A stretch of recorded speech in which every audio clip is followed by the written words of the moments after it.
ကျေးတော်ရှင်ဆရာတော်ရှင်သူမြတ်ကြီးဗျာယနေ့သာသနာတော်နှစ်2566နှစ်ကောဇာတက္ကရာ1384ခုနှစ်ပြာဇိုလဇန်12ရက်2023ခုနှစ်ဇန်နဝါရီလ2ရက်တနင်္လာနေ့အွန်လိုင်းဓမ္မဒါနကုသိုလ်ရှင်များဖြစ်ကြသောအမေရိကန်နိုင်ငံဆန်ဖရန်စစ္စကိုဘေးအေရီးယားနယူးယောက်နှင့်မယ်ဒီလင်းမှဒေဂါဒကာမများမှစုပေါင်းဆင်ကျင်းပပြုလုပ်အပ်သောအွန်လိုင်းဓမ္မသဘင်နှင့်ဆက်လျင်၍ကျေးဇူးတော်ရှင်ပါမောက္ခချုပ်ဆရာတော်ဘုရားကြီးမှတရားဒေသနာတော်များဟောကြားခြင်းပေးသနာတော်မူပါယံ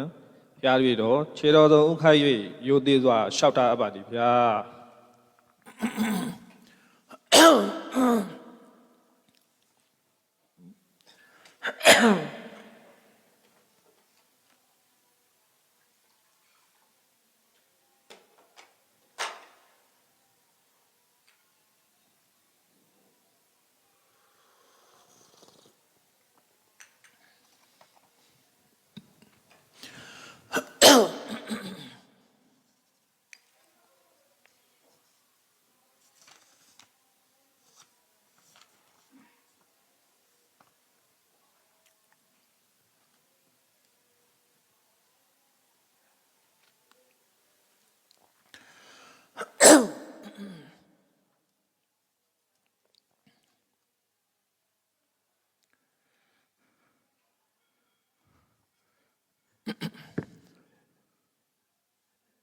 နိုင်ငံတကာနှစ်သက်ကူနေဥကာလာအခါသမယ2023ခုနှစ်ဇန်နဝါရီလတရက်အမေရိကန်နိုင်ငံ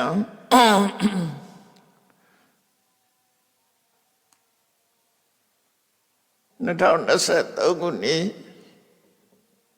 ဇန်နဝါရီလတရက်နေ့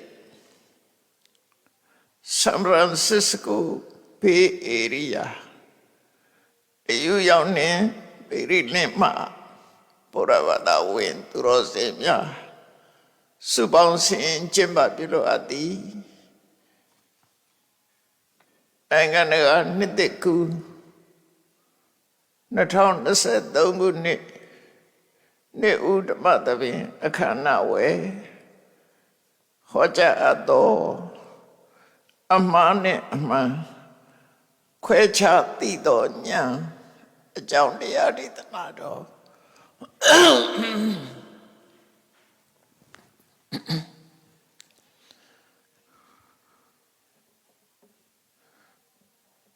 အမှားနဲ့အမှန်ခွဲခြားသိသောဉာဏ်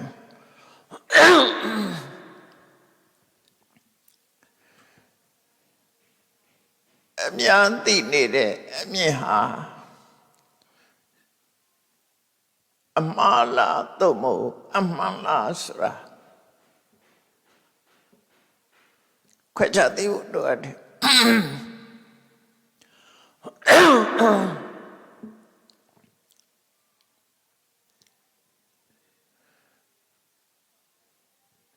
ပါဠိစကားလုံးနဲ့ပြောမယ်ဆိုရင်ဒိဋ္ဌိဝိသုဒ္ဓိဆိုတဲ့စကားလုံးရှိတယ်ဘုရားတရားတော်ရဲ့ရှိရွယ်ချက်က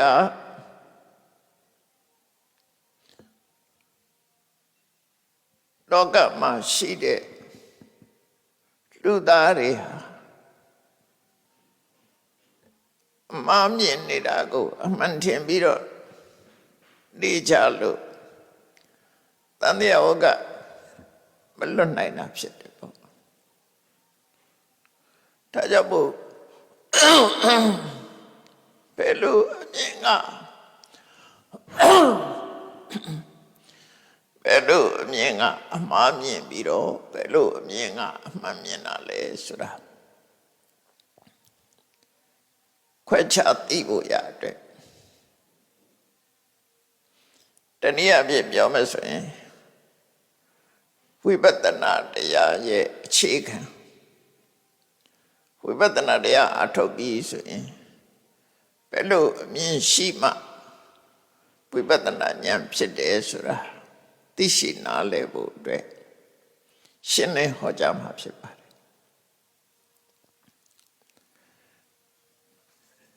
ယ်တရားကောင်းစီအနေနဲ့ကတော့အမှားနဲ့အမှန်ခွဲခြားသိတော်ဉာဏ်ဒါကအမှားဒါကအမှန်လို့ဒီလိုသိတဲ့ဉာဏ်ဟာဒီလိုသိတာဟာဝိပဿနာဉာဏ်နဲ့သာသိနိုင်တာဖြစ်တယ်။တာမန်အသိဉာဏ်မျိုးနဲ့သိနိုင်ခြင်းမရှိဘူး။အဲ့ဝိပဿနာတရားအထုတ်တဲ့ပုဂ္ဂိုလ်တွေမှာစင်ကြယ်တဲ့လမ်းစဉ်ကနေသွားကြတာပရမဆုံးကိုချင်းတိလစင်ကြယ်အောင်ကြိုးစားရမယ်ဒါကတော့အသိဉာဏ်မဟုတ်သေးဘူးအခြေခံအနေနဲ့တိလဝိတ္တုဒ္ဓိဆိုတာကိုချင်းတရားကောင်းမွန်ဖို့ရှေ့ဥစွာလုပ်ကြရဘာဖြစ်လို့ကိုချင်းတရားကောင်းဖို့လိုအပ်တယ်လဲလို့ဆိုရင်ကိုချင်းတရားမကောင်းတဲ့ပုဂ္ဂိုလ်မှာသူ့ရဲ့စိတ်ထဲမှာအနှောင့်အယှက်တွေအများကြီးရှိသည့်အတွက်ကြောင့်အသိဉာဏ်ဖြစ်ဖို့အတွက်အဟံတာတွေဖြစ်တယ်ပေါ့အဲ့ဒီအဟံတာတွေကိုချွတ်တင်ရှင်းဖို့လိုအပ်တယ်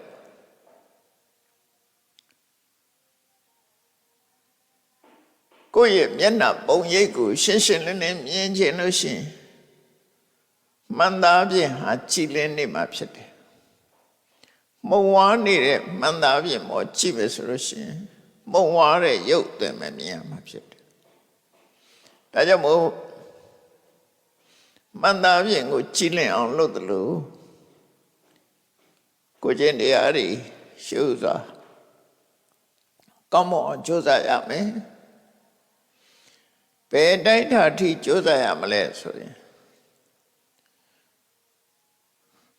ကိုကျင့်တရားပြုပြင်နေဆိုတာအချိန်အများကြီးတော့လိုအပ်တာမဟုတ်ဘူးပေါ့အခုဆောက်တည်လိုက်လို့ရှိရင်အခုကိုကျင့်တရားဟာလုံခြုံသွားတာပဲဥပမာတစ်ခုပြောမယ်ဆိုလို့ရှိရင်ရှင်အင်္ဂုလိမာလာရဲ့အလောင်းယဟန်မဖြစ်ခင်ကလူတတ်တဲ့လူဆိုကြီးတယောက်အင်္ဂုလိမာလာဆိုတာသူ့နာမည်ရင်းတော့မဟုတ်ဘူးသူ့နာမည်ရင်းကအဟိန္ဒကဘယ်သူကိုမှမညှင်းဆဲသူဆိုတဲ့အဓိပ္ပာယ်အဟိန္ဒကအဲ့ဒီအဟိန္ဒကဟာလူသက်သမားကြီးဘဝရောက်သွားတဲ့အခါကျတော့သူတတ်ထားတဲ့လူတွေရဲ့လက်ညှိုးတွေကိုမပြောက်ပြက်ရအောင်ကျိုးနဲ့စီးပြီးတော့လက်ဘင်းမှာချိတ်ထားလို့လက်ဘင်းမှာဆွဲထားလို့အင်္ဂုလိမာလာလို့နာမည်တွင်သွားတာအင်္ဂုလိဆိုတာလက်ချောင်းကလေးတွေမာလာဆိုတာပန်းကုန်းပေါ့လက်ချောင်းလေးတွေကိုပန်းကုန်းလို့လွတ်ပြီးတော့လက်ဘင်းမှာဆွတ်ထားတာသူဟာဒုစရိုက်လုပ်ငန်းကိုအကြီးကျယ်လုပ်တဲ့ပုဂ္ဂိုလ်ဖြစ်လို့မြတ်စွာဘုရားနဲ့တွေ့တဲ့အခါမှာဘုရားကိုချီးညိုပြီးတော့သူ့လုပ်တွေကရှောင်လိုက်တယ်အဲ့ဒီရှောင်လိုက်တာဟာကိုကြီးတိတ်လာကိုစင်ကြအောင်လုပ်လိုက်ခြင်းပဲရှောင်လိုက်ပြီးတဲ့နောက်မှာရဟန်းဘုရားရောက်လာတာအဲ့ဒီကစပြီးတော့သူများတဲ့တတ်အလုံးဝမလုပ်တော့သို့တော့ရဟန်းမဖြစ်ခင်ရှေ့ပိုင်းမှာအကြီးကျယ်လူတွေကိုဒုက္ခပေးတပ်ဖြတ်လာတဲ့ပုဂ္ဂိုလ်တယောက်ဆိုမြတ်စွာဘုရားပေးတဲ့ကမ္မထန်နိလန်းကိုကျိုးပန်းအထုတ်တဲ့အခါမှာတမာရိရအောင်ကြိုးစားတဲ့အခါမှာတမာတိမဖြစ်ဖဲနဲ့သူကျွလွန်ခဲ့တဲ့ ပြစ်မှုတွေလူတွေကိုတပ်ဖြတ်ခဲ့တဲ့မြင်ကွင်းနေပုံရိပ်တွေကသူ့စိတ်ကိုလွှမ်းမိုးလာပြီးတော့စိတ်ဟာဆောက်တည်ရမရဖြစ်လာတယ်ဒါသဘာဝပဲလေမဟုတ်တာလှုပ်ထားတဲ့ပုဂ္ဂိုလ်တယောက်ကစိတ်တည်ငြိမ်အောင်ကြိုးစားလိုက်တဲ့အချိန်မှာအဲ့ဒီပုံရိပ်တွေကအရှူရှူပေါ်လာပြီးတော့အနှောက်အယှက်ဖြစ်ကုန်အဲ့ဒီလိုအနှောက်အယှက်မျိုးမဖြစ်အောင်ကိုကျင့်သီလကိုကောင်းမွန်ကြိုးစားကြရတာဖြစ်တယ်အကယ်၍ကိုကျင့်သီလကောင်းတဲ့ပုဂ္ဂိုလ်ဆိုလို့ရှိရင်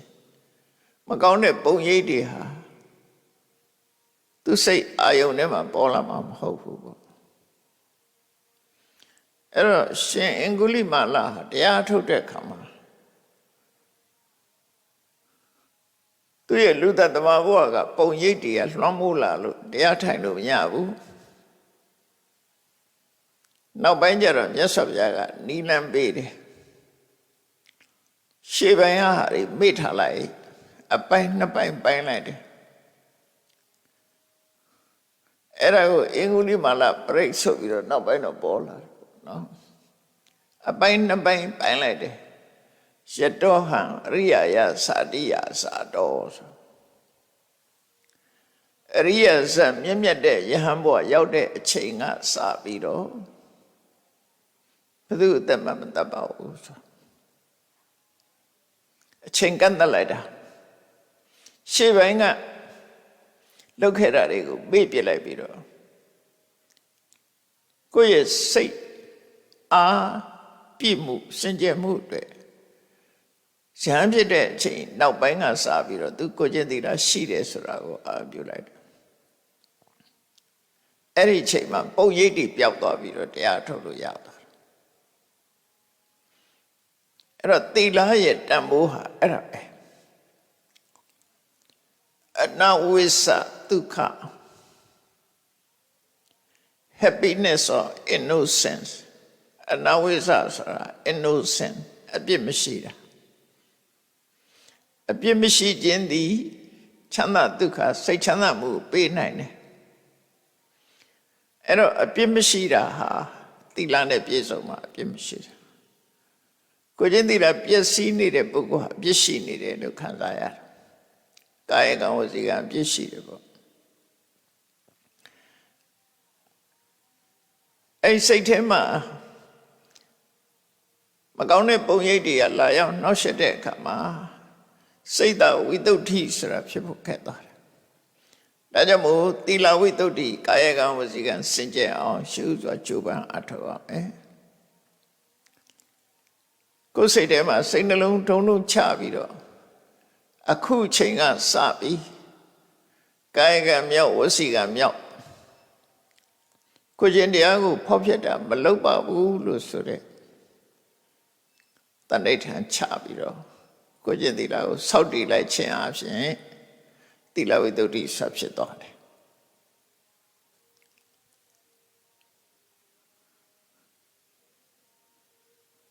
ဒါနဲ့ပတ်သက်ပြီးတော့တချို့တလေကကိုးကားပြီးတော့ပြောလို့ရှိကြတယ်တဏှတိမတ်ကြီးဟာအရဲ့မူရင်းကနေပြီးတော့ယဟန္တာဖြစ်သွားတယ်ဆိုအပြင်ကအပြင်မှာတော့ဟုတ်တယ်မူရင်းတောက်စားပြီးတော့သူနေတာသို့တော့တရားဓုရတဲ့အချိန်မှာမြတ်စွာဘုရားတရားတော့ကြားနာတဲ့အချိန်မှာအဲ့ဒါတွေမရှိတော့ဘူးသူအသီလမရှိဘဲနဲ့ယဟန္တာဖြစ်တာမဟုတ်ဘူးအဲ့တော့သီလဆိုတာအကြာကြီးဆောက်တည်ဖို့ဒီလိုလဲဆိုလိုတာမဟုတ်ဘူးစိတ်ပိုင်းဖြတ်မှုကအဓိကဖြစ်တယ်စိတ်မပြတ်တဲ့ပုဂ္ဂိုလ်ကတော့ထပ်လုံနေမှာပဲလေအခုဆောက်တည်လိုက်တော့ကြဖောက်ဖျက်လိုက်ဆောက်တည်လိုက်ဖောက်ဖျက်လိုက်အဲ့ဒါလိုနေမှာပဲတဏှတိမကြီးတို့လိုပုဂ္ဂိုလ်မျိုးတွေကြတော့စိတ်ကပြတ်တယ်ဒါမလုပ်တော့ဘူးဆိုရင်တသက်လုံးမလုပ်တော့ဘယ်တော့မှမလုပ်တော့ရှင်အင်္ဂုလိမလရဲ့အလောင်းကလည်းအဲ့တိုင်းပဲစိတ်ပြတ်တယ်တော့လူမတတ်တော့ဘူးဆိုရင်သူ့ကိုလာတတ်တော့မှသူက ပြန်လဲခုခံပြီးသူများကိုတတ်မှာမဟုတ်ဘူးအဲ့လောက်တောင်စိတ်ကြက်တာနော်သူပဲသိခံလိုက်မယ်သူများကိုပြန်ပြီးတော့တတ်မှာမဟုတ်ဘူးအဲ့လိုစိတ်ပိုင်းဖြတ်လိုက်ခြင်းအပြင်သီလဝိတ္တုဆိုတာရသွားတယ်သီလဝိတ္တုဟာဘာအတွက်လဲလို့မေးရင်စိတ်တဝိတ္တုစိတ်တဝိတ္တုဆိုတာစိတ်စင်ကြယ်မှုလို့ပြောပေမဲ့လို့ဘာကိုဆိုလိုတာတော့ဆိုတော့တမာတိကိုပြောလို့တာစိတ်တဝိတ္တုဆိုတာတမာတိကိုပြောတာ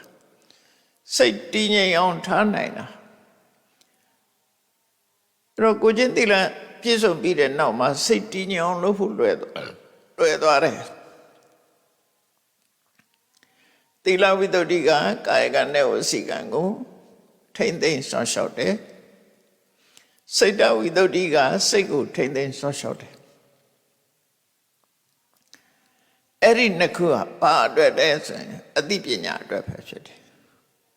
နော်သီလရဲ့သမာဓိရဲ့ဘုရားဘာသာကျင့်စဉ်ဟာအမှန်တမ်းစနစ်ကြတယ်systematically လုပ်ထားတာတက်လမ်းကြောင်းပေးထားရုံမဟုတ်ဘူးတကယ်ဖြစ်ဖြစ်ထားလဲအဲ့တိုင်းပဲသီလမစင်ကြယ်ရင်သမာဓိရဖို့ခက်တယ်ဒါမို့သီလစင်ကြယ်အောင်လုပ်ပါလို့ပြောတာသူအဆင့်လိုက်သွားတာသူသီလဝိတ္တုဖြစ်အောင်အရင်ကြိုးစားရမယ်ပြီးရင်စိတ်စင်ကြယ်မှုဆိုတဲ့တမာတိအောင်ကြိုးစားရမယ်အဲ့တော့သီလဝိတ္တုသည်စိတ်တဝိတ္တုအတွက်ဖြစ်တယ်သူစင်နဲ့သူသွားတာသီလစင်ကြယ်တာဟာနိဗ္ဗာန်ကိုတိုက်ရိုက်အကျိုးပေးတာမဟုတ်ဘူးသီလစင်ကြယ်မှုသည်စိတ်တဝိတ္တုအတက်တာဖြစ်တယ်ဘာနဲ့တူတော့ဆို၄ကတိ9တိစဉ်းစားကြည့်ပေါ့ပထမ၄ကတိသည်ဒုတိယ၄ကတိကိုရောက်ဖို့အတွက်သာဖြစ်တယ်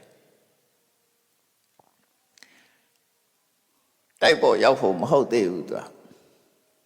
ပထမ၄ကတိသည်ဒုတိယ၄ကတိကို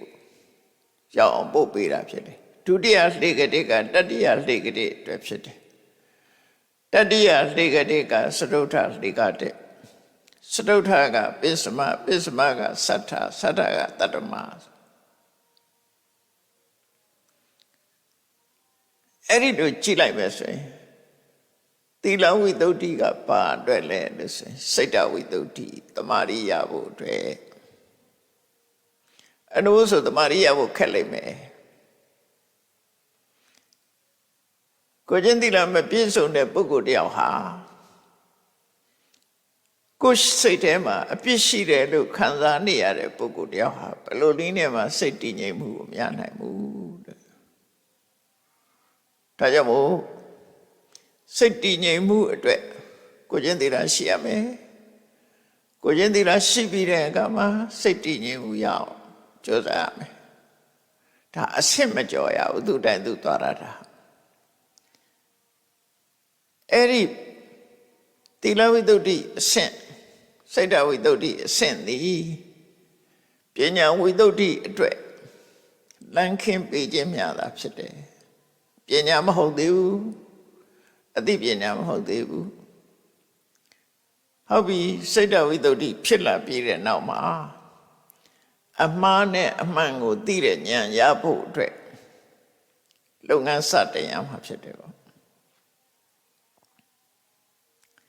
အဲ့ဒါကိုဒိဋ္ဌိဝိတ္တုလို့ခေါ်တယ်ဒိဋ္ဌိဝိတ္တုကိုစကလုံးနှလုံးနဲ့ဖော်ပြထားတာဖြစ်တယ်ဒိဋ္ဌိရဲ့ဝိတ္တုရဲ့ဒိဋ္ဌိဆိုတဲ့စကလုံးကတခါတရံမှားယွင်းတဲ့အမြင်ကိုဖော်ဆောင်တာဖြစ်ပေမဲ့လို့တခါတရံအသိဉာဏ်ကိုဖော်ဆောင်တာလည်းရှိတယ်ဥပမာမဲ့ရှင်းရှင်းလင်းလင်းကတော့မိစ္ဆာဒိဋ္ဌိနဲ့တမ္မာဒိဋ္ဌိရှေ့ကစကားလုံးနဲ့ထည့်လို့ရှိရင်မိစ္ဆာဒိဋ္ဌိဆိုရင်မှားရွံ့တဲ့အမြင်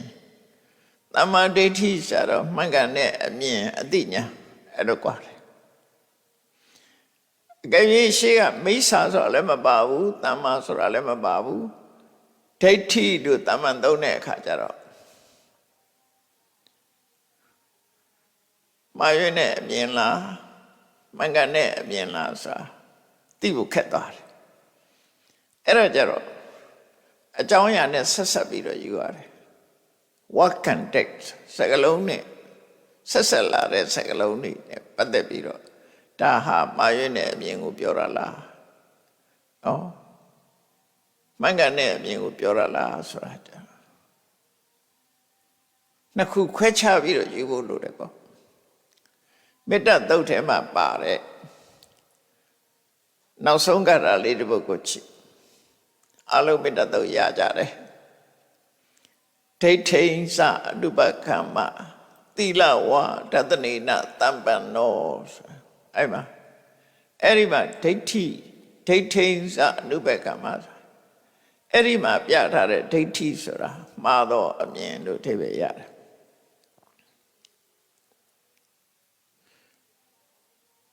synonymous term ဒိဋ္ဌိနဲ့ထသနာအတူတူပဲ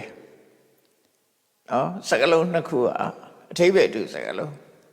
ဒိဋ္ဌိဉ္စအနုပကမ္မသီလဝါဒတနေနတမ္ပန္နောဒသနာဒီဒိဋ္ဌိကိုတော့မှားရွေးတဲ့အမြင်နောက်ကထသနာကြတော့မှန်ကန်တဲ့အမြင်ဖြစ်သွားတယ်အဲ့တော့မေတ္တာပို့တဲ့ပုဂ္ဂိုလ်ဟာဘယ်လိုမှားရွေးတဲ့အမြင်တွေဖြစ်လာတယ်လဲဆိုမေတ္တာပို့တယ်ဆိုတာကိုယ်မိတ်ဆွေအနေနဲ့ပို့တယ်တရဝအနေနဲ့ပို့တယ်ကိုယ်နဲ့ခင်မင်တဲ့ပုဂ္ဂိုလ်အနေနဲ့ပို့တာမေတ္တာဆိုတာတရဝအနေနဲ့ပို့တာဖြစ်တယ်တရဝအနေနဲ့ပို့တဲ့မေတ္တာတမာတိကိုသာဖြစ်စေတာဉာဏ်ကိုဖြစ်စေတာမဟုတ်ဘူးအဲ့တော့တမာတိဖြစ်ဖို့ရအတွက်ကိုယ်နဲ့ယဉ်ဤကျွမ်းဝင်တဲ့မိတ်ဆွေထိုအနေတဆင့်ကိုယ်နဲ့မခင်တဲ့ပုဂ္ဂိုလ်ထိုမှတဆင့်ကိုယ်နဲ့အမြင်မကြည့်တဲ့ပုဂ္ဂိုလ်ထီအောင်တရဝအားလုံးပေါ်မှာမေတ္တာထားနိုင်အောင်ကြိုးစားတာအဲ့တော့ခေါင်းထဲမှာဘာဆွဲသွားတော့ဆိုတရဝရှိတယ်ဆိုတဲ့အတွေးဝင်သွားတတ်တယ်အဲ့ဒီအတွေးကဝိပဿနာဉာဏ်နဲ့ကြည့်လို့ရှိရင်အမှားကြီးဖြစ်နေမေတ္တာပို့တာကြတော့အမှားမဟုတ်ဘူးတမာရီအခြေအနေမှာအမှားမဟုတ်ဘူးသို့တော့အမြင်အနေနဲ့ကြည့်မှားနေပြီသူနော်တရဝရှိတယ်မိတ်ဆွေရှိတယ်ခင်မင်သူရှိတယ်လို့ဆိုတာအမှားကြီးဖြစ်နေတယ်ဘာလို့လဲဆိုရင်ဝိပဿနာ level မှာတရဝဆိုတာမရှိဘူးအဲ့လိုမြင်မို့လို့တာဟုတ်အဲ့တော့မေတ္တာပို့နေတဲ့ပုဂ္ဂိုလ်ကတရဝအရှိအနေနဲ့ပို့နေတာဖြစ်တော့ဝိပဿနာကိုကူးတော့မယ်ဆိုရင်အဲ့ဒီတရဝရှိတယ်ဆိုတဲ့အတွေ့ကိုဖြောက်ပါလို့ပြောတာဒိဋ္ဌိဉ္စအနုပကမ္မနော်မှားယွင်းနေတဲ့အယူဆတရက်သူမရောက်ပါစေနဲ့မသွားရနဲ့အဲ့ဒီလမ်းကြောင်းကိုမလိုက်နဲ့တော့လို့ပြောလိုက်တာတရဝရှိတယ်ဆိုတဲ့အတွေ့အထင်ကိုဖြောက်ပါအဲ့ဒီနောက်ကို approach မလုပ်ပါနဲ့သူပြောတာအဲ့ဒီအတွေ့ကိုဖြောက်လိုက်ပါဖြောက်လိုက်ပြီးမှကိုချင်းသီလနဲ့ထသနာမှန်ကန်တဲ့အမြင်ရှိပါလို့သူဆိုလို့တယ်နော်အဲ့ဒါကြောင့်ဝိပဿနာတရားအထုတ်တော့မယ်ဆိုရင်ဒိဋ္ဌိဝိတ္တုဋ္ဌိအမှားနဲ့အမှန်ခွဲခြားပြီးတော့သိမြင်တဲ့အသိဉာဏ်အမှန်တမ်းအရေးကြီးသွားပြီဒါဝိပဿနာ level ကိုပြောတာနော်ဝိပဿနာ level ရောက်ရင်သူ့ level နဲ့သူမှားရမယ်ဒါတနည်းအားဖြင့်ပြောမယ်ဆိုရင်သမုဒိသစ္စာ level နဲ့ပရမတ္ထသစ္စာ level ပေါ့အမှန်တရားဆိုတာနှစ်ခုရှိတာ general consensus လို့ခေါ်တယ်အများကအတိမပြုထားတာဒါသမုဒိလို့ခေါ်တယ်သမုဒိသစ္စာအများကအတိမပြုထားတာလဲအမှန်လို့ယူဆလို့ရတယ်သို့တော့အများကအတိမပြုထားတဲ့အမှန်တရားသည်တကယ်အမှန်တရားမဟုတ်ဘူးတကယ်အမှန်တရားမဟုတ်သည့်အတွက်ကြောင့်အများအတိမပြုယုံနဲ့မှန်နေတဲ့အမှန်ဟာတန်တရားဝကလွတ်နိုင်တဲ့အမှန်မဟုတ်ဘူးဒါကြောင့်မို့ပရမတ္ထသစ္စာ ultimate truth absolute truth ကိုရောက်သွားရမယ်တော့ general consensus အများအတိမပြုတယ်အများသဘောတူထားတဲ့အမှန်နဲ့မရဘူးတကယ်အစစ်မှန်မှအမှန်လို့ခေါ်ရမှာဖြစ်တယ်ပေါ့အဲ့ဒီ level နှစ်ခုဟာဘုရားဘာသာကိုဒီခွဲခြားသိထားဖို့လိုတယ်ပေါ့ အခုဒိဋ္ဌိဝိတ္တုဆိုတာ absolute truth ကိုသွားနေတာနော် absolute truth ultimate reality ကိုသွားတာအဲ့ဒါကြောင့်မလို့ဒိဋ္ဌိဝိတ္တုအမှားနဲ့အမှန်ခွဲခြားသိမြင်တဲ့ဉာဏ်အဲ့တော့ဒိဋ္ဌိနဲ့ဝိတ္တုဆိုပြီးတော့စကားလုံးနှလုံးဘယ်လိုအဓိပ္ပာယ်ယူရမလဲဆိုဒိဋ္ဌိဆိုတာမှန်ကန်တဲ့အသိဉာဏ်အဲ့ဒီမှန်ကန်တဲ့အသိဉာဏ်ဒီပင်နဲ့အမှားအသိကိုဖယ်ရှားလို့အမှားအသိဆိုတဲ့အညစ်အကြေးကိုဆေးကြောနိုင်လို့တန်းစင်စေနိုင်လို့ဝိတ္တုစကားလုံးနှလုံးသုံးထားပေမဲ့လို့အဓိပ္ပာယ်တူတူပဲသို့တော့များအားဖြင့်အင်္ဂလိပ်တို့ပြန်ကြတဲ့ပုဂ္ဂိုလ်တွေကဘယ်လိုပြန်လို့ဆိုဒိဋ္ဌိဝိတ္တုကို purification of view လို့ပြန်တယ်ဒါအဖွင့်ဆိုချက်တွေနဲ့မမှန်ဘူးเนาะ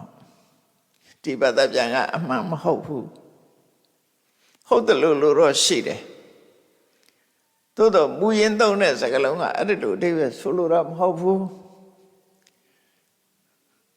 purification of view ဆိုတာအမြင်ဤစင်ကြယ်မှုလို့ပြောရင်လေအမြင်ဤစင်ကြယ်မှုကိုပြောတာမဟုတ်ဘူးတနည်းအားဖြင့်တော့သူ့ရဲ့မူရင်းသုံးထားတဲ့စကားလုံးရဲ့ဖွင့်ဆိုချက်ကအဲ့ဒီအဓိပ္ပာယ်မဟုတ်ဘူးအဲ့လိုဆိုလိုတာမဟုတ်ဘူးဒိဋ္ဌိဆိုတာအမှန်မြင်ခြင်းဝိတ္တုဆိုတာအမှားမြင်မှုကိုတန်ရှင်းစင်ကြယ်စေခြင်းဆိုဒိဋ္ဌိကလည်းပဲဉာဏ်ပဲဝိတ္တုကလည်းဉာဏ်ပဲ purification of view ဆိုလို့ရှိရင် view ပဲရသွားမှာ purification မရဘူးတကယ်ကောက်မယ်ဆိုလို့ရှိရင်ဆိုလိုတာက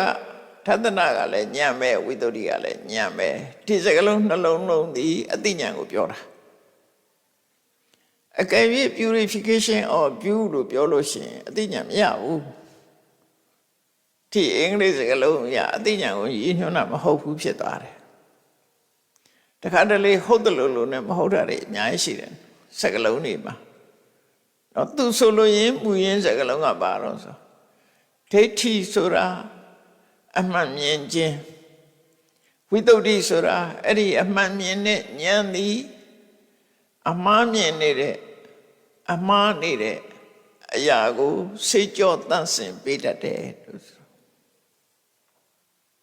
ညှို့ဆိုလိုတာအဲ့တော့မှားနေတဲ့အရာကိုတန့်ရှင်း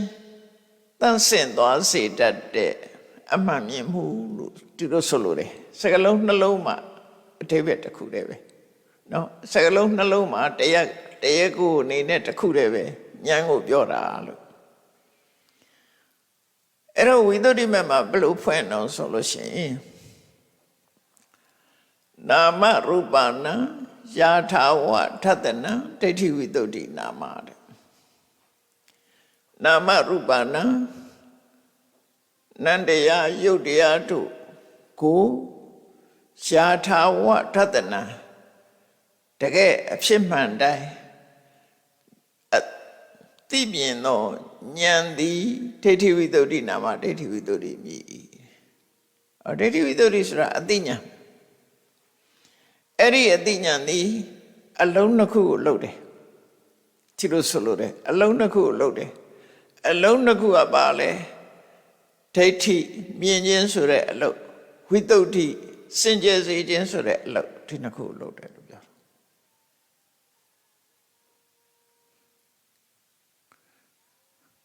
အမှန်မြင်ခြင်းကိုဆိုတဲ့အလုပ်ကိုလည်းလှုပ်တယ်ဒါကဒိဋ္ဌိထိုအမှန်မြင်မှုသည်အမှားကိုတန်ရှင်းစင်ကြယ်စေတယ်လို့ဝိတ္တုဆိုတဲ့အလုပ်ကိုလည်းလုပ်တယ်စင်ကြယ်စေတယ်ဆိုတဲ့အလုပ်ကိုလည်းလုပ်တယ်အဲ့ဒီအလုံးနှစ်ခုနဲ့တွဲဆက်ထားတဲ့အသိဉာဏ်ကိုဆိုလိုတယ်ဒိဋ္ဌိဝိတ္တုက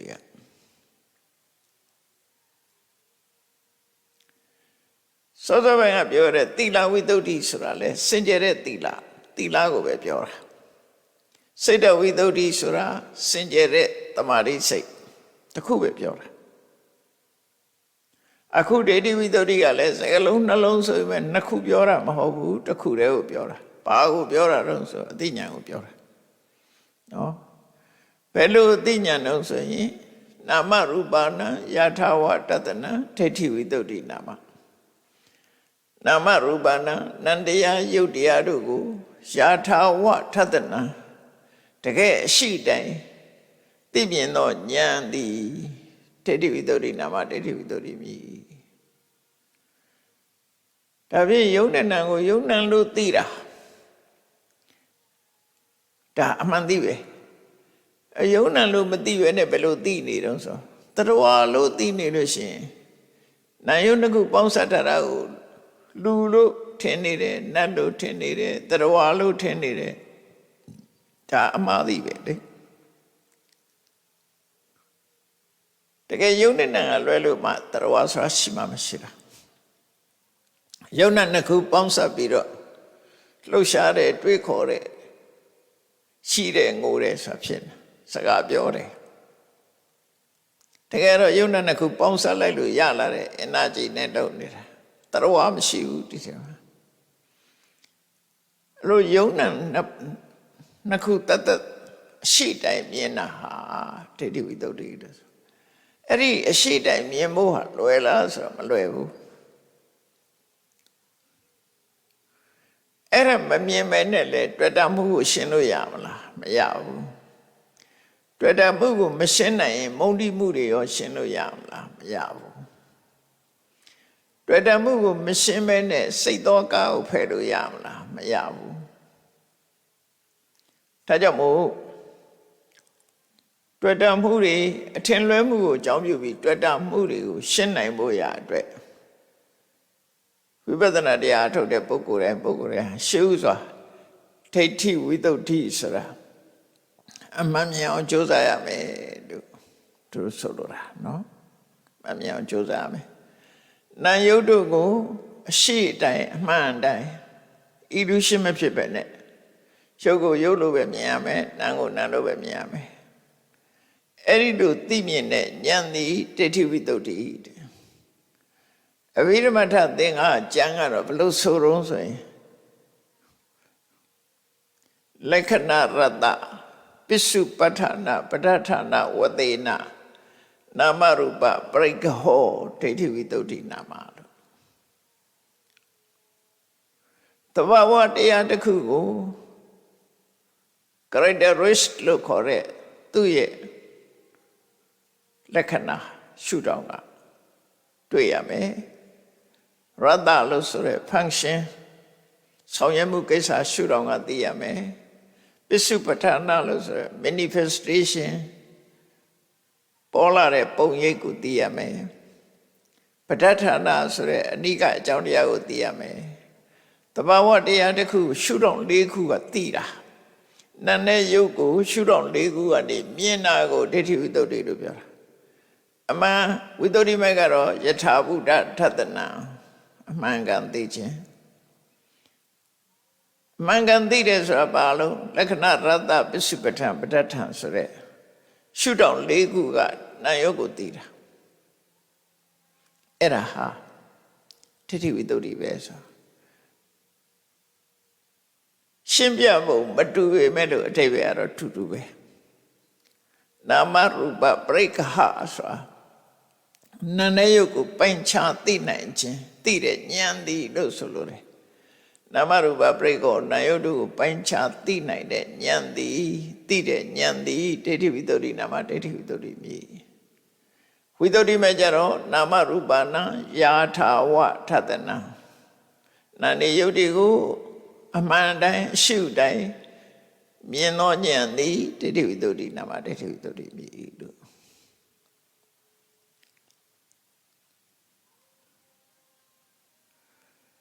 အဲ့တော့ဗုဒ္ဓဘာသာမှာ level နှစ်ခုရှိတယ်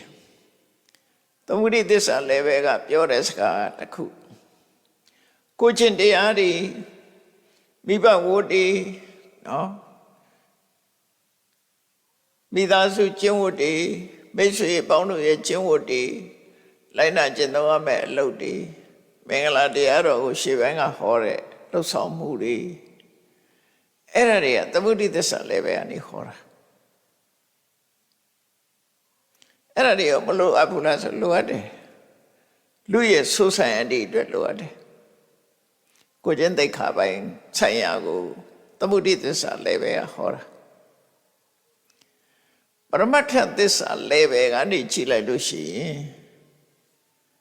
အဲ့ဒါအမှန်မဟုတ်သည့်အတွက်ကြောင့်တန်တရားကထွက်ဖို့မဖြစ်နိုင်ဘူးမဖြစ်နိုင်သည့်အတွက်ကြောင့်ပရမတ္ထသစ္စာလည်းပဲကြတော့အေးတော်ဆိုတာမရှိဘူးအမေဆိုတာလည်းမရှိဘူးအဖေဆိုတာလည်းမရှိဘူးရှုံးနေတာနှစ်ခုသာရှိတယ်ဆိုရင်အဲ့ဒီအဆင့်ကိုတွားရတာလည်းပဲနှစ်ခုကိုရောထွေးအောင်မလုပ်ရဘူးမှာသူ့လည်းပဲနဲ့သူတွားရမယ်မှာသမုဒိသစ္စာလည်းပဲလည်းသူကလည်းသူဆုဆန်ဒီကိုထိန်းတာပရမတ္ထသစ္စာလည်းပဲဆိုတာဘဝကထွက်မြောက်ဖို့အတွက်ကြိုးစားတာဗုဒ္ဓဘာသာမှာထူးခြားတဲ့ level ကြီးနှစ်ခုရှိတယ်သမုဒိသစ္စာ level ကြတော့အခြားဘာသာတွေလည်းဟောတာပဲတူတူပဲဘာမှမထူးကိုကျင့်တရားနဲ့ပတ်သက်ပြီးတော့ထိမ့်သိမ့်ညတာသို့တော့ပရမတ္ထသစ္စာ level ကိုဟောနိုင်တာမရှိဘူးအဲ့ဒီနိလမ်းမရှိဘူးဒါကြောင့်မို့မြတ်စွာဘုရားကိုယ်တိုင်ကဝိပဿနာတရားရဲ့အစိတ်ပိုင်းလေးတောင်ဟောနိုင်တဲ့ပုဂ္ဂိုလ်သူ့ဘဝနှစ်ပေါင်း50နှစ်အတွင်းမှာမတွေ့ပါဘူးလို့ပြောတယ်ဘုရားကအသက်80နေရတာတက်တော်အပြင်80ဘာဖြစ်လို့နှစ်ပေါင်း50နှစ်လို့ပြောတာတုံးဆိုတော့တရားရှာတဲ့နှစ်နဲ့တရားသိတဲ့နှစ်တွေကိုပြောတာ29နှစ်ကလူ့ဘဝမှာနေခဲ့တာအဲ့ဒါထဲမပြောတော့တောထွက်ပြီးတရားရှာတာက6နှစ်ဖရာအဖြစ်နဲ့တရားဟောတာက45နှစ်6နှစ်နဲ့45နှစ်ပေါင်းပြီးတော့51နှစ်လို့ပြောတာအဲ့ဒီအတွင်းမှာဝိပဿနာတရားဟောနိုင်တဲ့ပုဂ္ဂိုလ်တစိတ်တသေးတာတောင်ဟောတာမရှိဘူးလို့မြတ်စွာဘုရားပြိဋိဘံသံဃာနီးမှာသူဘတ္တပြပတ်ကြီးကိုဟောခဲ့တယ်အဲ့ဒါဘယ်အဆင့်ကိုပြောတာတော့ဆိုခုပရမတ္ထသစ္စာအဆင့်ကိုပြောတာဒါကြောင့်ပရမတ္ထသစ္စာအဆင့်ကဘယ်ကနေစမှာတော့ဆိုအခုဒိဋ္ဌိဝိတ္တုကစတာနော်ဒါဟာဝိပဿနာရဲ့အစပဲဝိပဿနာလမ်းရဲ့ဝိပဿနာလမ်းကြောင်းကိုတက်ဖို့ပထမဆုံးလှည့်ကြတယ်လို့ဖြစ်လာတယ်သို့တော့ရှေးပိုင်းကဝိတ္တု9ပါးနဲ့ပြောမယ်ဆိုရင်နံပါတ်1ကတော့သီလစင်ကြယ်အောင်လုပ်နံပါတ်2ကတော့တမာတိရှိအောင်ကြိုးစားတမာတိနဲ့မှစိတ်ရဲ့အညစ်အကြေးတွေကိုရှင်းထုတ်နိုင်မှာတမာတိတရားသည်စိတ်ရဲ့အညစ်အကြေးတွေကိုရှင်းထုတ်တာဖြစ်သောကြောင့်စိတ်တဝိတ္တုလို့ခေါ်တာအဲ့ဒါလို့ရှင်းပြီးပြီဆိုတဲ့အခါကျတော့အမှန်မြင်ခြင်းနဲ့မှားရွက်နေတဲ့အတွေးတွေကိုရှင်းထုတ်ဖို့မှားရွက်နေတဲ့အမြင်တွေကိုရှင်းထုတ်ဖို့စတင်တာတော့ဒီဒိဋ္ဌိဝိတ္တုပဲဒိဋ္ဌိဝိတ္တုပဲတို့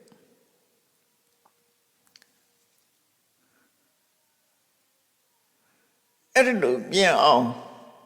ချွတ်စာအထောဒါကြောင့်ဒါနဲ့ပတ်သက်ပြီးတော့တေချာတဲ့တေချာအောင်ကိုစဉ်းစားဆင်ခြင်ရမှာဖြစ်တယ်။နာယုံမှာတပါတခြားရှိသလားမရှိဘူးလားလို့သိကြအောင်လုပ်ချင်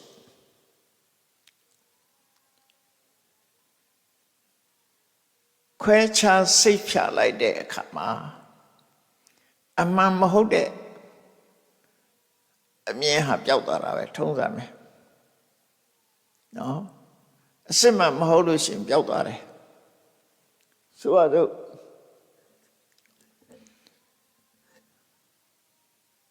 ကားဆိုတာဘယ်ဟာခေါ်တာလဲလူတွေကကားနဲ့သွားတယ်ကားနဲ့လာကြတယ်ကားစီးကြတယ်ကားဆိုတာဘယ်ဟာခေါ်တာလဲလို့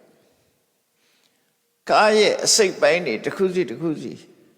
ဖြုတ်ပြီးတော့မေးမယ်ဆိုလို့ရှိရင်ကားဆိုတာပျောက်သွားတယ်ကားဆိုတာရှာတွေ့ဖို့မလွယ်တော့ဘူး ဘာလို့တွေ့မယ်ဆိုလို့ချင်း body တွေ့မယ် pin တွေ့မယ် engine တွေ့မယ် battery တွေ့မယ်ကားရဲ့စက်ကရိယာတွေပဲတွေ့မယ်အဲ့ဒီပေါင်းစားထားမှလူတွေကကားလို့ခေါ်တာကိုတစားစီဖြုတ်လိုက်လို့ရှိရင်ကားဆိုတာမရှိတော့ဘူးအဲ့တော့ကားဆိုတဲ့အခေါ်ကအမှန်လားလို့ဆိုမဟုတ်ဘူးပေါင်းဆက်ထားလို့ခေါ်တဲ့အခေါ်ဖြစ်နေတယ်ထို့တူရဲ့တရားဆိုတာဘာကိုပြောတာတော့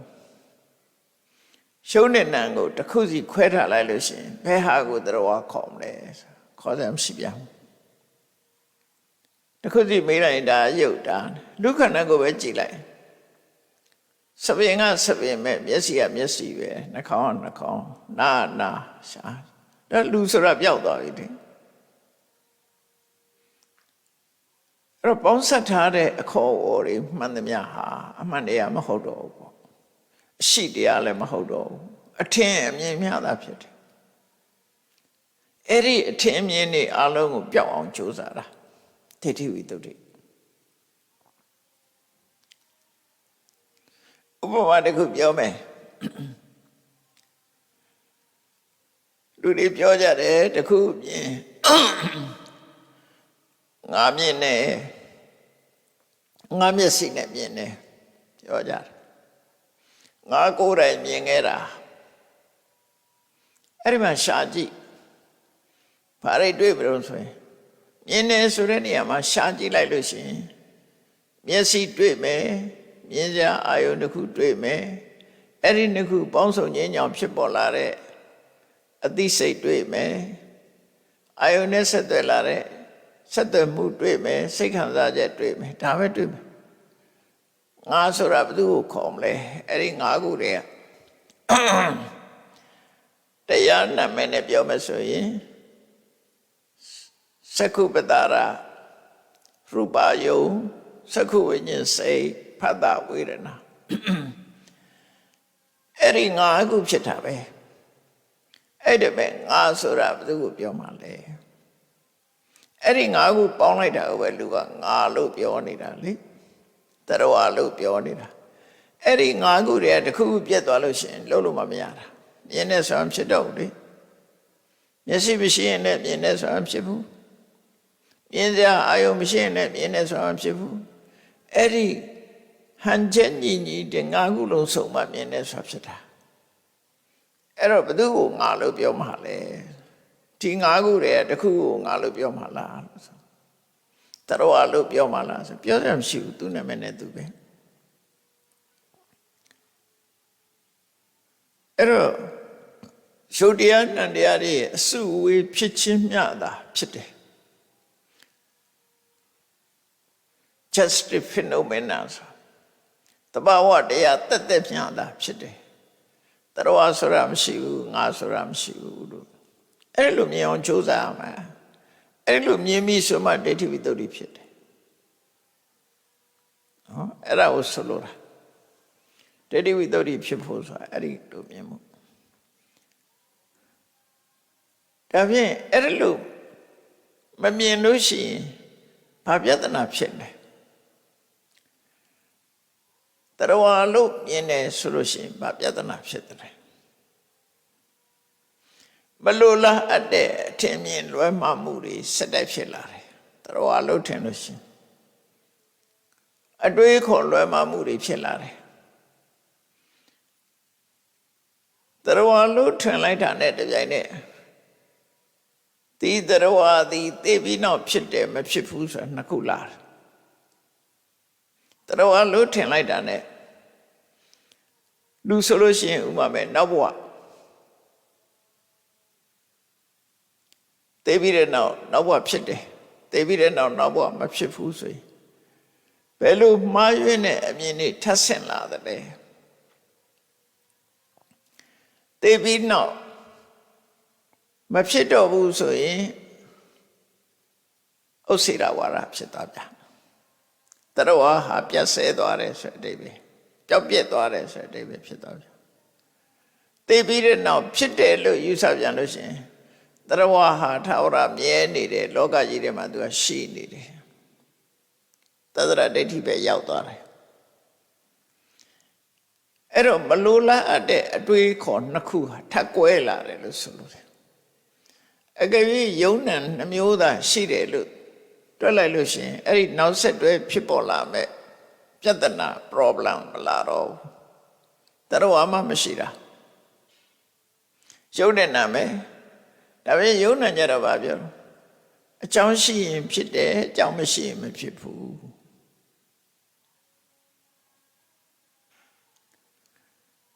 ဖြစ်စေနိုင်တဲ့အကြောင်းရှိနေသေးရင်ဖြစ်မယ်ဖြစ်စေနိုင်တဲ့အကြောင်းမရှိတော့ရင်မဖြစ်ဘူးဥစ္စေရတတ္တမလာတော့ဒါကြောင့်အဲ့ဒီနှစ်ခုကိုရှောင်ရှားပြီးတော့မြတ်စွာဘုရားပဋိစ္စသမုပ္ပါဒ်ကိုဟောတာအကြောင်းရှိရင်ဖြစ်မယ်အကြောင်းချုပ်ရင်ချုပ်မယ်အကြောင်းနဲ့အကျိုးသာဖြစ်တယ်ဆိုတာကိုဟောတဲ့ပဋိစ္စသမုပ္ပါဒ်ဒီဥစ္စေရဝါဒနဲ့တတ္တရဝါဒကိုရှောင်ရှားခြင်းပဲဖြစ်တယ်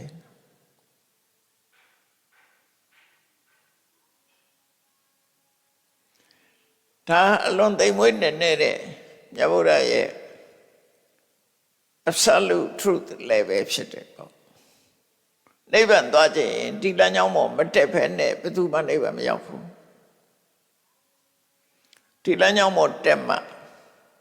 နိဗ္ဗာန်ကိုရောက်နိုင်တယ်လို့သူဆိုလိုတယ်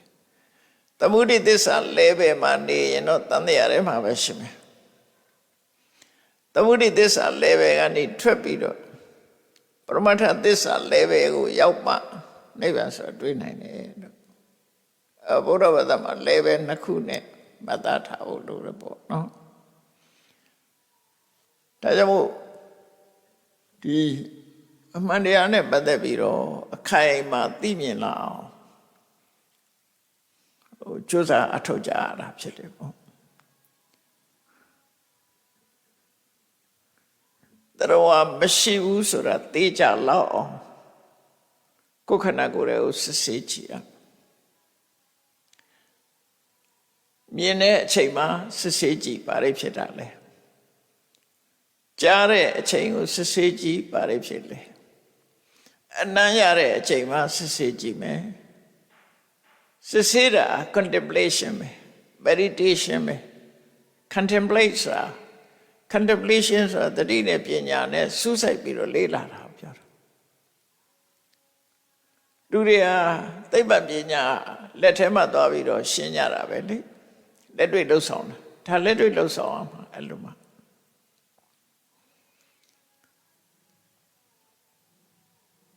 ဆတ်ဆက်ကတုတ်မှာမြတ်စွာဘုရားဟောထားတယ်ဝိပဿနာရှုဖို့ရအတွက်အမြင်နဲ့ပတ်သက်တယ်အကြားနဲ့ပတ်သက်တယ်အနံ့ရမှုနဲ့ပတ်သက်တယ်အနံ့ရဲ့အရသာရဲ့အထိတွေ့ဒီသုံးခုကိုပေါင်းထားတယ်အမြင်နဲ့ပတ်သက်ရင်ဒိဋ္ဌိဒိဋ္ဌမတ္တအကြားနဲ့ပတ်သက်တာကြတော့သုတိသုတမတ္တအနံ့ရဲ့အရသာရဲ့အထိတွေ့ရဲ့ကြတော့မုဒိမုဒ္ဒမတ္တပေါင်းပြီးတော့ထားတာစိတ်ကူးကြံစီလို့သိတာကြတော့ဝိညာတေဝိညာတပတ္တဆိုpoint ၄ခုပဲပေးထားတာမြတ်စွာဘုရားအဲ့ဒါဝိပဿနာရှုဖို့ point ၄ခုပဲပေးထားကဲအမြင်နဲ့ပတ်သက်ပြီးပြောကြည့်အောင်ခုနပြောထားတဲ့အတိုင်းပဲအမြင်နဲ့ဆိုတာဟာငါကဘာတူလဲအကြည့်ပဲမျက်စိကိုငါလို့ခေါ်မလားအဆင်းအာယုံကိုငါလို့ခေါ်မလားမျက်စိကလည်းသူ့အကြောင်းနဲ့သူဖြစ်လာတဲ့ကံကြောင့်ဖြစ်တဲ့အရာသာဖြစ်တယ်မြင်လာတဲ့အာယုံကလည်းပဲမျက်စိကိုနဲ့ပေါင်းစုံပြီးသွားလို့ဖြစ်တယ်ပေါင်းစုံလာတာဖြစ်တယ်အဲ့ဒီပေါင်းစုံခြင်းကြောင့်ဖြစ်ပေါ်လာတဲ့ယလကမြင်သိစိတ်ပဲမြင်သိစိတ်နဲ့တွဲဖက်ပြီးပါလာတာကဖတ်တာနဲ့ဝေဒနာစိတ်ခံစားချက်တွေဖြစ်လာတယ်ငါးခုပဲတွဲပါနော်မျက်စိရဲ့အဆင်းအာယုံရဲ့မြင်သိစိတ်ရဲ့ဖတ်တာရဲ့ဝေဒနာရဲ့ဒါပဲဖြစ်တာပဲလေတခြားဖြစ်တာမဟုတ်ဆတ်ဆက်ကတော့ကျတော့တဏှာထည့်လိုက်တဲ့အခါ6ခုဖြစ်သွားတယ်အဲ့တော့တမန်အားဖြင့်ကတော့5ခုပဲ5ခုဖြစ်တယ်အဲ့ဒီ5ခုကိုတရားလို့ခေါ်မှလားငါလို့ခေါ်မှလားဆိုငါလို့ခေါ်ကြအကြောင်းရှိဘူး မျက်စိကယုတ်တရားတတ်တာဖြစ်တယ်မျက်စိရဲ့ထင်ဟပ်လာတဲ့အဆင့်အာယုံကလည်းယုတ်တရားတတ်တာဖြစ်တယ်သူတို့နှစ်ခုစုံငင်းကြောင့်ပေါ်လာတဲ့ဇာတိမြင်သိစိတ်သည်နန္တရားတတ်မြတ်တာဖြစ်တယ်ဖတ်တာကလည်းနန္တရားတတ်မြတ်တာဖြစ်တယ်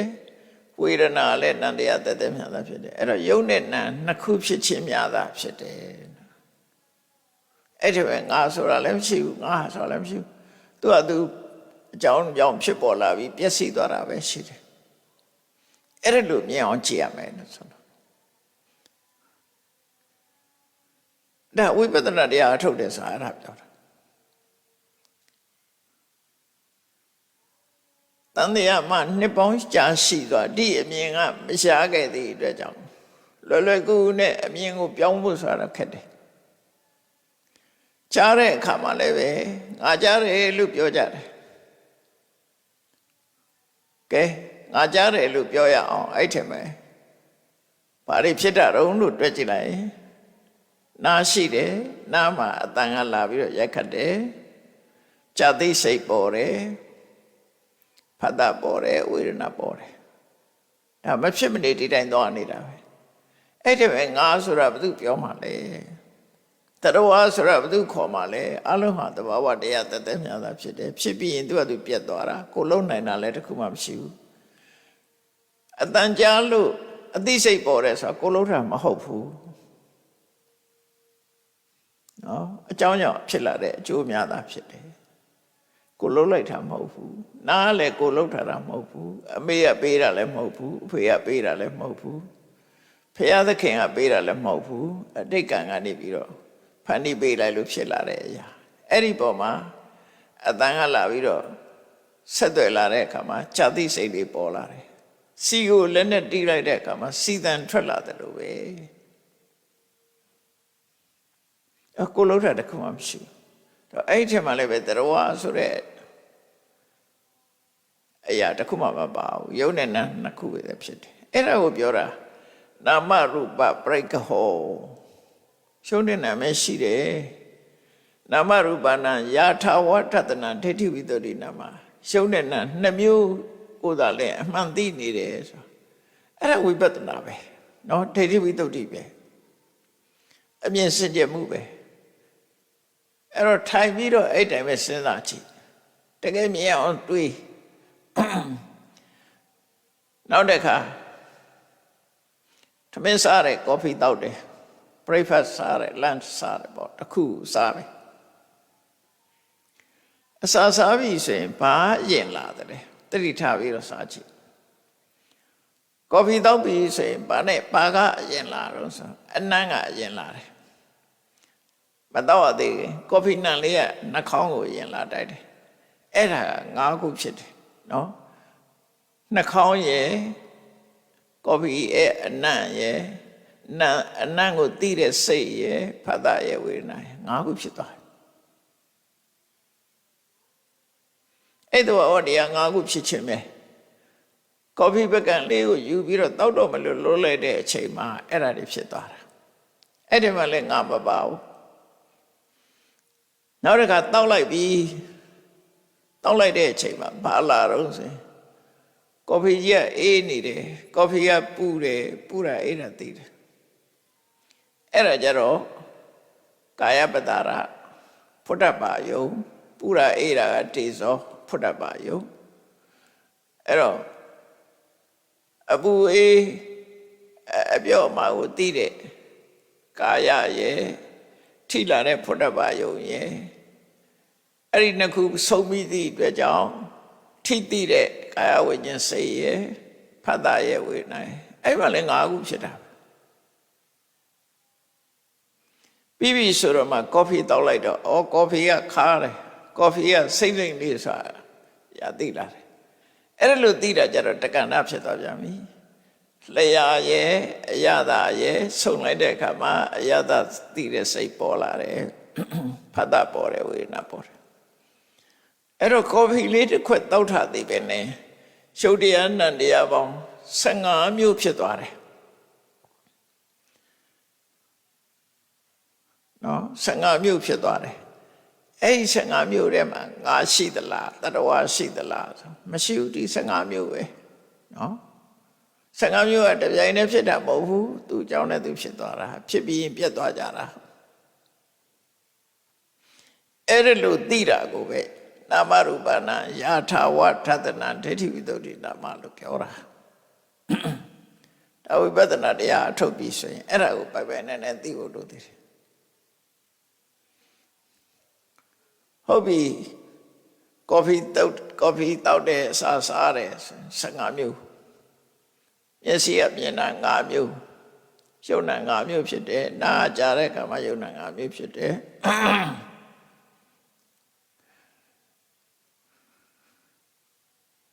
အစားတဲ့အခါမှာ15မျိုးဖြစ်တယ်ဟုတ်ပြီစိတ်ကူးကြံစည်တဲ့အခါကြရော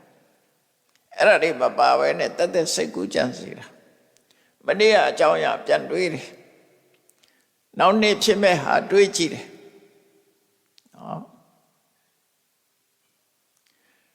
2022ခုနှစ်ပြီးခဲ့တဲ့နှစ်ကအကြောင်းအရာတွေပြန်တွေးတယ်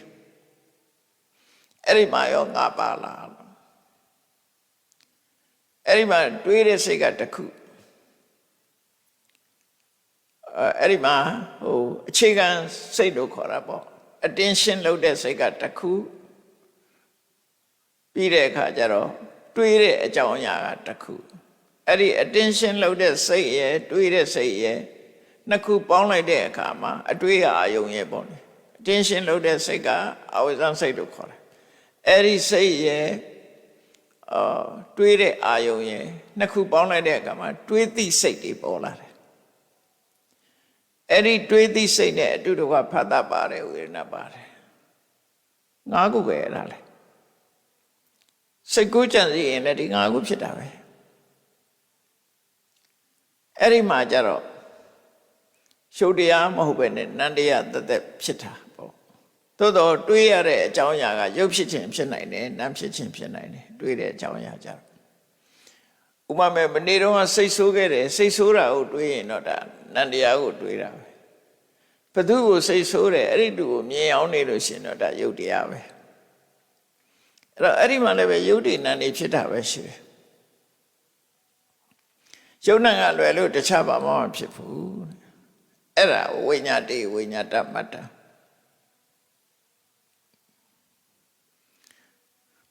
ကြည့်လိုက်မယ်ဆိုတရားပေါင်း30ပဲနော်နေ့စဉ်နေ့ဘဝမှာဘုန်းကြီးတို့တွေမျက်စိကမြင်တာနားကကြားတာနှာခေါင်းကနမ်းရှူတာလျှာကအရာသာသိတာခန္ဓာကိုယ်ကထိတွေ့တာစိတ်ကူးကြံစီတာဆိုတဲ့အခါမှာဒီယုံနဲ့တရားအနည်းဆုံး30ဖြစ်နေလက်ကြဖြစ်ဒါတွေပဲဖြစ်နေတာ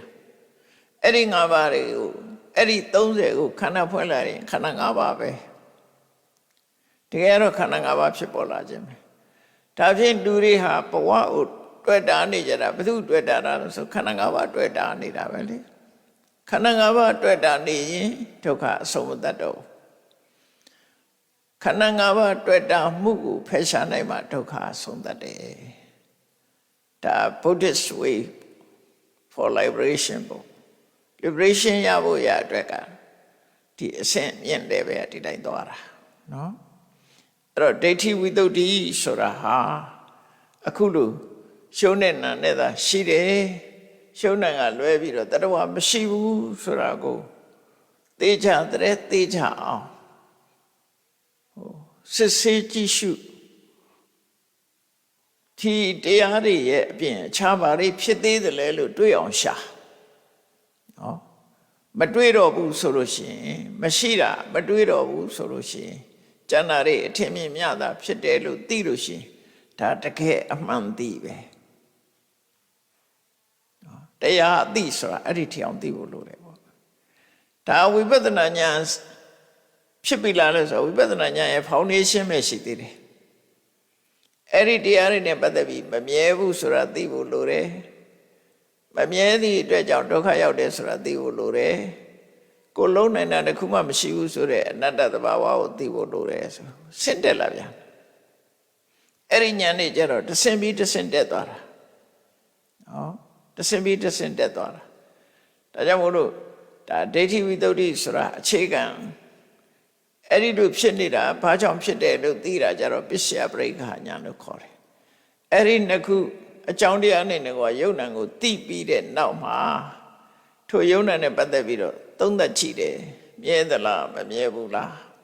ထာဝရလားတခဏလားသုံးသပ်ပါများလာတဲ့အခါမမြဲဘူးဆိုတာသိလာတယ်အဲ့တော့ဖြစ်မှုပြမှုတွေကိုတကယ်ကိုဖြစ်ခိုက်ပြက်ခိုက်မှသိလာလို့ရှိရင်ဥရိယပယညာဆိုတာဖြစ်လာတယ်ဥရိယပယညာသိလာရင်ဖြစ်ခိုက်တောင်မှအာယုံမပြုတော့ဘဲနဲ့ပြက်ထားတွေကြီးပဲမြင်လာရင်ဖင်ကညာဆိုဒါအနိစ္စလမ်းဆုံးသွားတဲ့သဘောပဲဝိပဿနာညာဟာအမြင့်ဆုံးကပြောရမယ်ဆိုရင်အနိစ္စညာဟာပင်ကမှာလမ်းဆုံးတယ်အဲ့ဒီနောက်ဖြစ်လာတဲ့ဘယညာတို့ဒါစိတ်အခြေအနေတွေအသိဉာဏ်တွေပြောင်းသွားဖို့ပြောတာဝိပဿနာဉာဏ်ရင့်လာပြီဆိုလို့ရှိရင်အသိအမြင်တွေအတွေးတွေပြောင်းလဲသွားတယ်ဒါလောက်ပြက်နေတာကြီးဟာကြောက်စရာကြီးပဲလို့မြင်လာရင်ဘယညာနော်အနေများလိုက်တာဆိုလို့မြင်လို့ရှိရင်အာတိတဝညာအနေများလို့ညီးခွေစရာကောင်းလိုက်တာဆိုနိဗ္ဗိဒညာဒီဘဝကြီးကလွတ်ချင်လိုက်တာဆိုမုံစီတုကမြတ်တာညာလွတ်ရလွတ်ကြောင်းမှာဘယ်မှာရှိတယ်လဲလို့ပြန်စဉ်းစားတာပဋိသင်္ခါညာသင်္ခါရတရားတွေဆိုတာဒီလိုပဲလို့သင်္ခါရတရားတွေရဲ့အဖြစ်အပျက်ကိုစိတ်အေးလက်အေးပူပင်တော့ကမရောက်ဖ ೇನೆ အေးငြိမ်သက်သာစွာရှုနိုင်လာတာကြတော့သင်္ခါရုပ္ပခာညာတည်ငြိမ်အေးချမ်းစွာရှုလာနိုင်မှတွေ့တာမှုတွေမုံတိမှုတွေကိုတဖြည်းဖြည်းချင်းညှင့်သက်လာလိုက်တာနောက်ဆုံးမှတွေ့တာမှုကလုံးဝလွတ်သွားတယ်မုံတိမှုကလုံးဝလွတ်သွားတယ်ဆိုရင်ညာနာတတနာဆိုရဲမဉ္ဇဉ်ဖုန်ညာရသွားတာပဲသင်္ခါရုပ္ပခာညာဒီဝိပဿနာညာနဲ့မှထိတ်ဆုံးပဲအဲ့သင်္ခါရုပ္ပခာညာရင့်တန်လာပြီဆိုလို့ရှိရင်မက်ကိုကူးသွားတာမက်ကိုကူးသွားတာဟာဒီသင်္ခါရတရားတွေရဲ့ဒုက္ခပေးနေတဲ့သင်္ခါရတရားတွေရဲ့လွတ်ရာအခြေအနေကိုမြင်ပြီးတော့ရှင်ထဲမှာဆွဲနေတဲ့ကိလေသာတွေအမှားမြင်မှုတွေကိုကုန်ရှင်းထုတ်လိုက်နိုင်တာအဲ့ဒါမဉ္ဇဉ်ရပြီးတော့ဖိုးညာဒါဘုရားဝါဒရဲ့ကျင့်စဉ်အဲ့ဒါလောက်လေးနဲ့တယ်လို့ဆိုလို့အပြောတတ်မဟုတ်ပဲနဲ့တကယ်လက်တွေ့ကျင့်လို့တကယ်ရသွားတဲ့ပုဂ္ဂိုလ်ရှိလွယ်သလားဆိုတော့လွယ်နဲ့တော့မရဘူးနော်လွယ်သလားလို့မေးလို့ရှိရင်ဒါ individualize ပဲတချို့ပုဂ္ဂိုလ်တွေကြတော့လွယ်မယ်တချို့ပုဂ္ဂိုလ်တွေကြတော့ခက်မယ်ဘလောက်လုံးရမှာလဲဆိုတာလဲလူနဲ့ပဲပုဂ္ဂိုလ်အလိုက်ပဲတချို့ပုဂ္ဂိုလ်ကြတော့10မိနစ်နဲ့ရခြင်းရသွားတယ်ချို့ပုဂ္ဂိုလ်ကြတော့လဲ10သက်နဲ့မရတာလည်းရှိ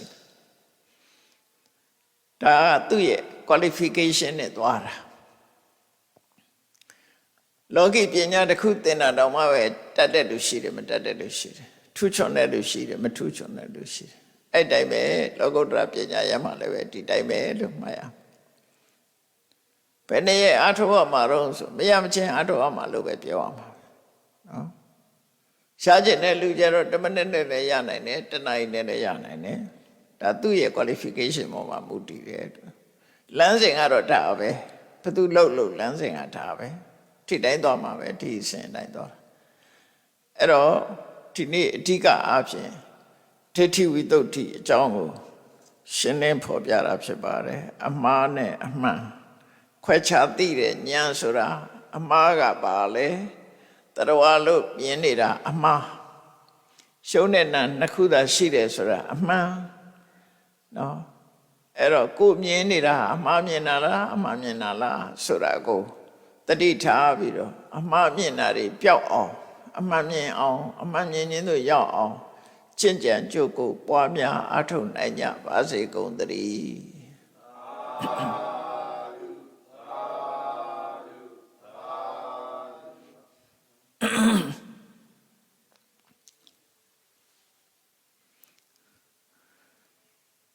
ရှေ့ဆက်ချလေးဆိုလိုက်အောင်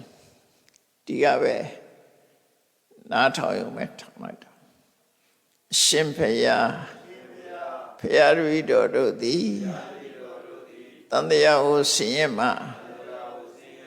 လွတ်ကင်းရအမှန်ယနိဗ္ဗာန်ကိုရှိတန်ကြလျက်နိုင်ငံတကာနှစ်သက်ကူနှစ်ဥကာလအခါသမယဝဲအထုဓမ္မသဘင်ရှင်ရင်ချင်းပါပြုလုပ်ကြ၍တရားတော်မြတ်ကိုရှုသိလင်းမြတ်စွာနာယူမှတ်သားကျင့်ကြံပွားများကြပါကုန်၏ဤကောင်းမှုသည်နိဗ္ဗာန်ချမ်းသာ၏အကြောင်းထောက်ပံ့ဖြစ်ပါစေတည်းဤကောင်းမှု၏အဖို့ဘာကကိုအမိအဖအဖို့ဖွာ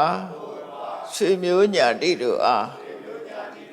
ကုသိုလ်အမြတ်ဝေငှပါကုန်၏30ဘုံကျင့်လိကုန်သောလုံးစုံများစွာတတ္တဝါတို့သည်ကုသိုလ်အမြတ်ကိုယ်စီရကြကုန်သည်ဖြစ်၍ကိုယ်စိတ်နှဖျားချမ်းသာကြသည်ဖြစ်ကြပါစေကုန်သတည်း